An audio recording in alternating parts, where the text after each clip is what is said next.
8 weeks ago today, I delivered my baby boy, almost 16 weeks into my pregnancy.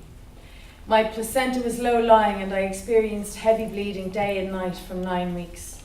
I was admitted into hospital for this, and my scan showed that sometime in the previous 5 days, my waters had broken because of a tear in my amnion, most likely due to bacterial growth around a small clot.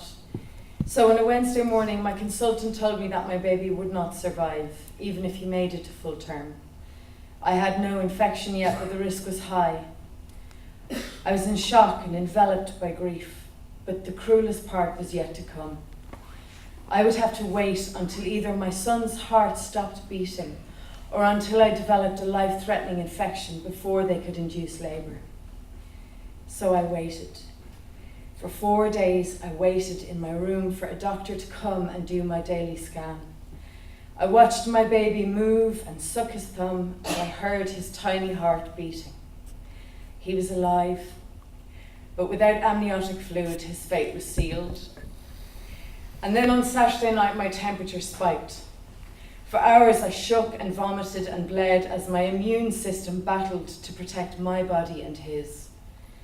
Then phone calls were made, and it was decided that my life was at sufficiently high risk that I could finally take a tablet that would let me birth my son, who had no chance of life.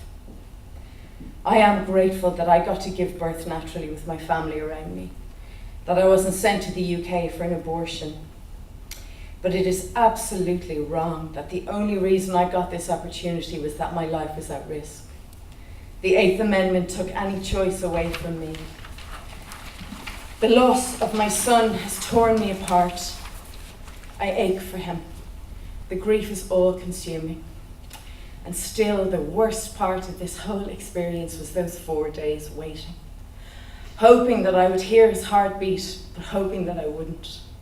Wondering hour by hour if sepsis was encroaching into my blood, and hoping it was, so I could stop waiting and the doctors could finally intervene.